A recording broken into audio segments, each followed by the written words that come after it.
السلام علیکم، امید آپ سب خیریت سے ہوں گے۔ بہت ہی عجیب ایک واقعہ آج کے مسلمانوں کے لیے اور بہت ہی سینسیٹیو ایشو مسلمانوں کے لیے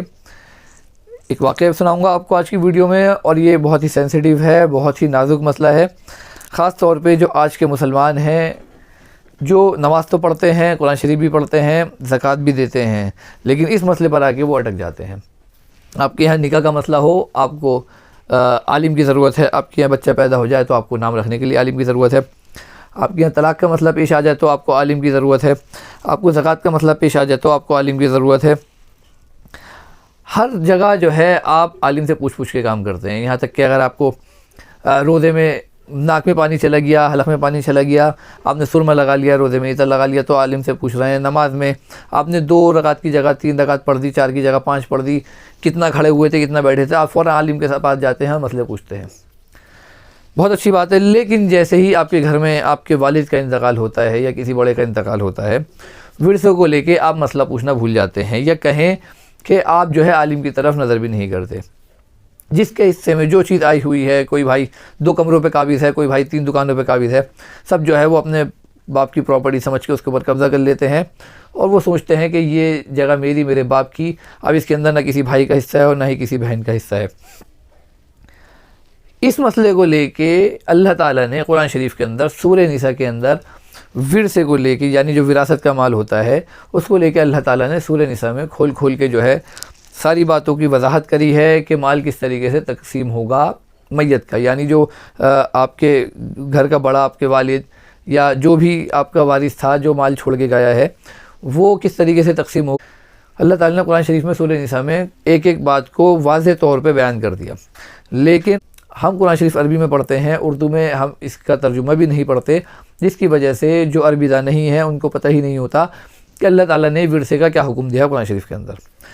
جب کوئی مرتا ہے بڑا اور جب اس کی ورثے کی تقسیم کا مسئلہ آتا ہے تو لوگ بڑے بڑے عجیب مسئلے لے کر آتے ہیں۔ کوئی زیادہ تر 90% بھائی تو ایسے ہوتے ہیں وہ بہنوں کو حصہ دینا ہی نہیں چاہتے،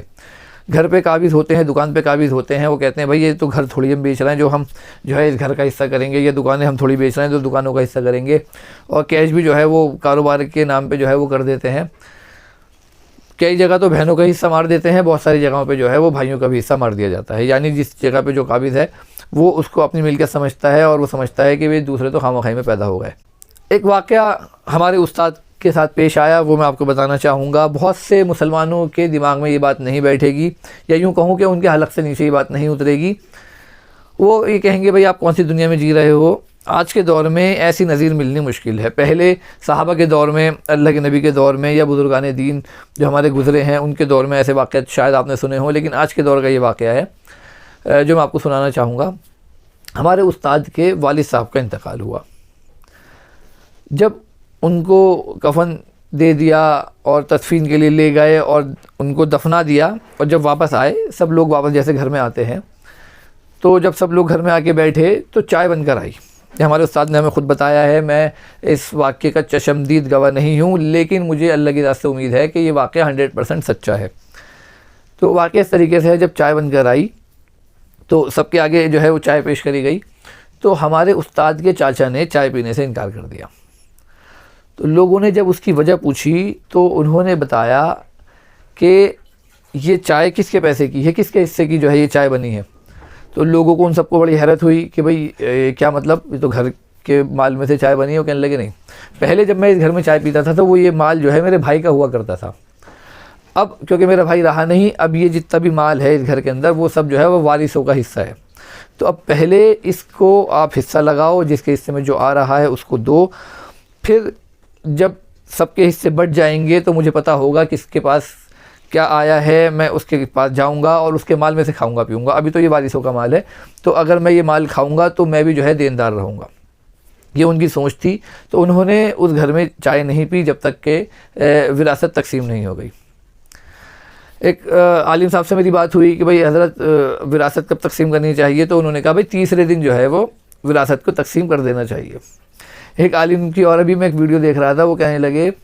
ان سے کسی نے سوال کرا کہ بھئی وراثت کب تقسیم کرنی چاہیے، یعنی جب آدمی مر جائے تو اس کے بعد جو ہے ورثے کی جو رقم ہے، جو مال ہے، وہ کب تقسیم کرا جائے۔ تو وہ کہنے لگے جب آپ میت کو دفنا کر آئیں اور جس چٹائی پہ آپ نے میت کو لٹایا ہوا تھا اسی چٹائی پہ بیٹھ جاؤ، اور پہلے جو ہے وہ ورثے کو تقسیم کرو، بعد میں کچھ اور کام کرو۔ اور انہوں نے ساتھ میں یہ بھی کہا کہ یہ اللہ کو پسند ہے اس طرح کا کرنا،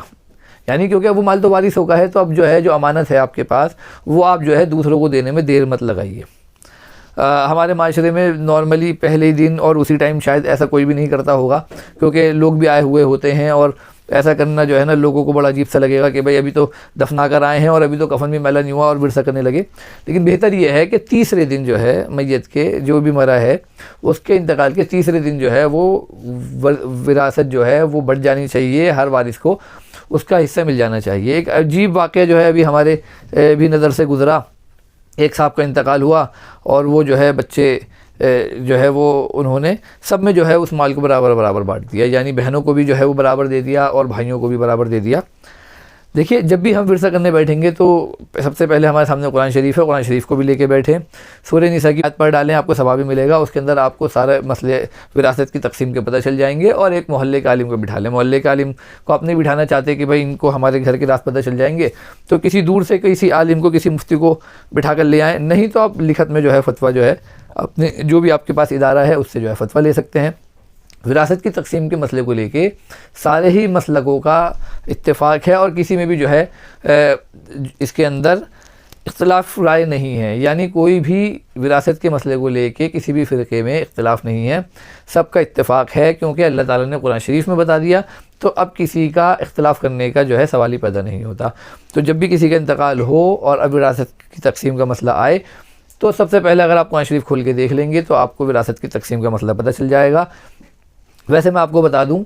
کہ جو بھی میت مرتی ہے اور وراثت کی جو تقسیم ہوتی ہے اس میں جو بچے ہوتے ہیں اس میں لڑکی کا ایک حصہ ہوگا اور لڑکے کے 2 حصے ہوں گے، یعنی اگر کوئی 100 روپے چھوڑ کے گیا ہے تو اس کے 3 حصے کرے جائیں گے، ایک بیٹا ایک بیٹی ہے تو بیٹے کو 2 حصے ملیں گے اور بیٹی کو 1 حصہ ملے گا۔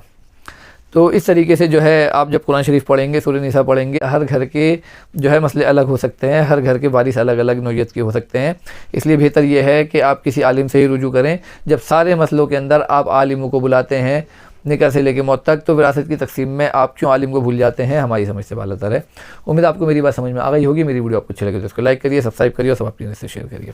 اللہ حافظ۔